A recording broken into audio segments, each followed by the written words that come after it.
Hello class, welcome to speech number 2. Um, Today's speech is going to be an informative speech about modding a PS3 controller.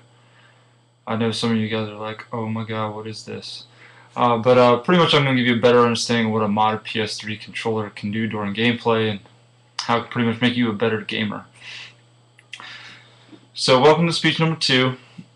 We're going to take a somewhat in-depth look at the modding of a PS3 controller, and yeah, I know some of you are just like, man, this guy's kind of nerdy, but I did this the other day, and it was neat and interesting, especially the electronic principles part of it.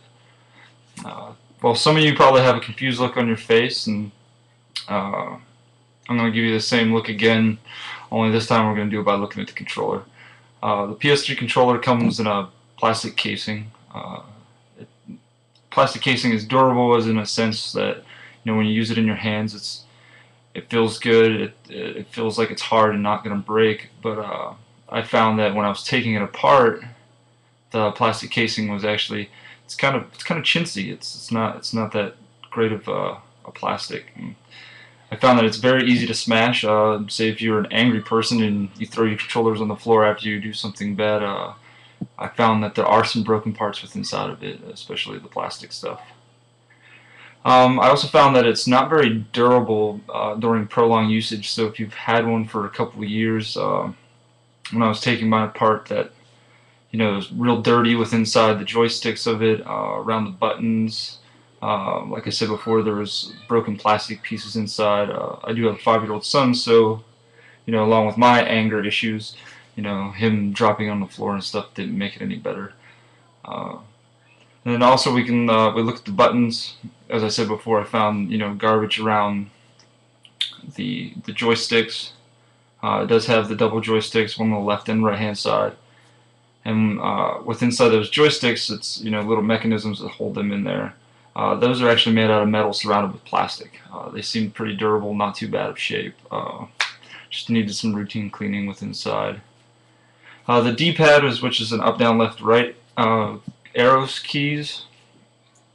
It was actually surprisingly not too bad. It's all made out of plastic except for the rubber pieces that withhold the innards of it. And then the auxiliary buttons, you have a bunch of triggers on top. There's 4 total.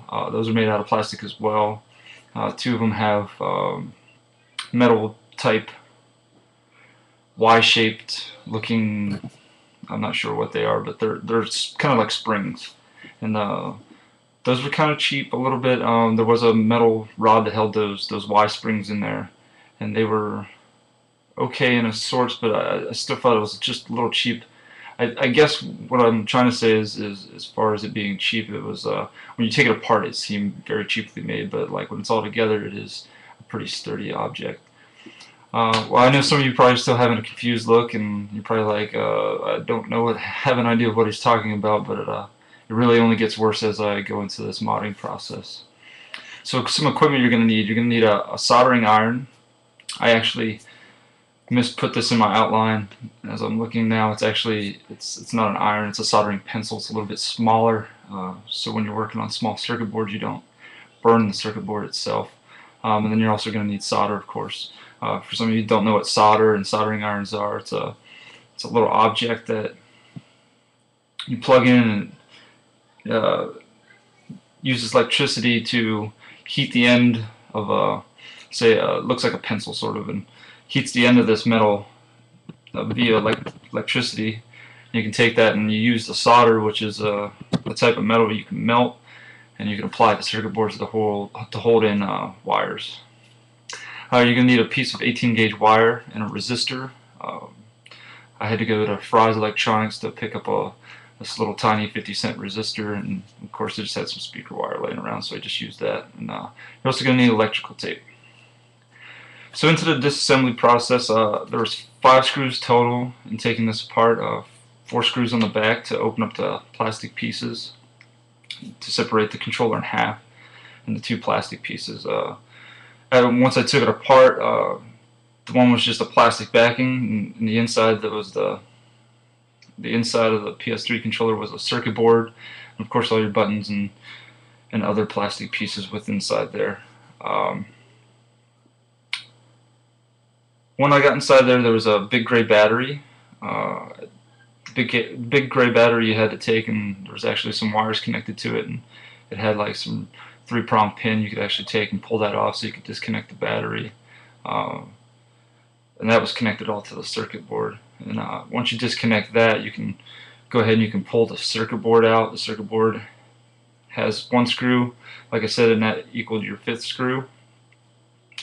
Once you took the circuit board off, then you can get to both sides of the circuit board and you can kind of start your modding process. Into the modding process, you take the 18 gauge wire, and you're going to find there's on the circuit board there are pinholes through there where you can take exposed wire and push it through. You can actually solder those down. What you would do is you would take and essentially, I won't go into the in-depth, but you will essentially go into one side of the circuit board and you will put the end of the copper end of the wire up through the circuit board and kind of cinch its way in there, and you would actually use a soldering iron or soldering pencil and some solder, and you would place some of that solder on there so it would keep it in place. And then you would do the other side. During this other side, you would actually take a piece of that wire, the end of the copper, you would actually solder the resistor on there. And the resistor has 2 little metal pins sticking out of it with a, it looks like a little circular piece, and that's your actual resistor, and then the 2 metal ends are just held there. So you just take the wire, wrap it around, solder that together, and then you would actually take the resistor then and put that to the circuit board.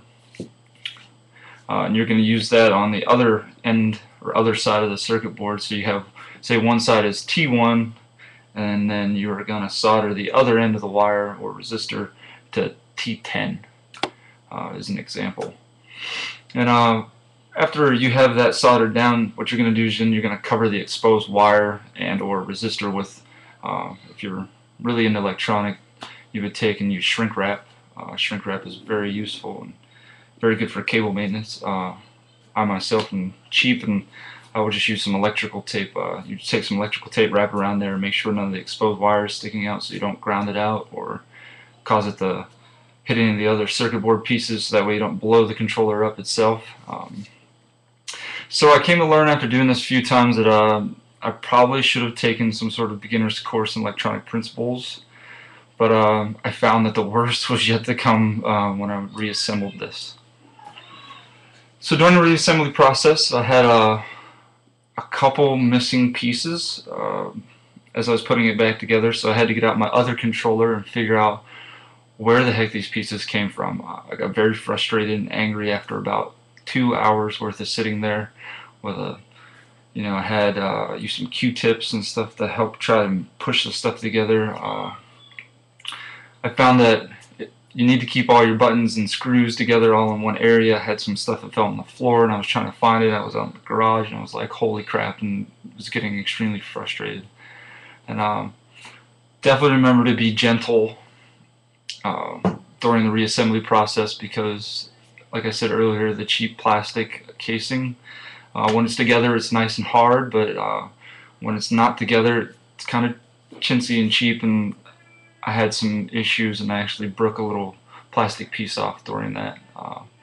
Then once you have everything in order and you got everything together and your anger's under control, you attach the battery back to the circuit board, make sure you got all your, assemble all your buttons back inside the way they were. Mental note, do remember where those go, and don't get them backwards or you'll be taking it back apart to make sure you got them in the right areas. And then reattach the 5 screws once you get the backing on. After it's reassembled, then you want to make sure all your buttons work properly. I had to go through, and a couple of the buttons wouldn't press down. I'd take it apart, mess with them to make sure they worked, and then put it back together. Once I had it all done and put back together, I did some testing on it. I put in my favorite video game, Call of Duty Black Ops, for a lot of us young gentlemen who play Xbox or PS3. We play Call of Duty. It's a fabulous first-person shooter game, and I tested it out on that. I don't recommend doing this online, as in a sense it's actually cheating, but it's it's okay to do against friends or the computer. So you still have all your functions as a single fire as usual, and then you know, you sort your other button out and you make it a rapid fire. So if you have something that shoots, you know, semi-automatic and shoots once per, you know, bullet and chambers only one bullet at a time, a rapid fire function allows it to act like an automatic weapon. Um, so now that we've done the assembly process and everything, I'll conclude with definitely don't attempt this unless you have extra controllers. One for, you know, to as a visual aid to show you how to put it back together, and two, in case you lose something, then you can always, in a sense, pull that from there and kind of use one to salvage from. Or if you completely mess it up, then you have another controller so you can play. I found this to be a very time-consuming process. I thought it was only going to be like an hour or so, and ended up being a little over 2 hours to do this. Yeah, it was definitely a fun experience for myself. So we looked at the plastic casing, the buttons on it. We looked at the modding process as far as what kind of equipment we would need, the disassembly process, and, you know, during the modification time. And then we also looked at the reassembly process and how we kept everything in order, and then we finally tested on the video game. Alright class, thanks for listening. Bye.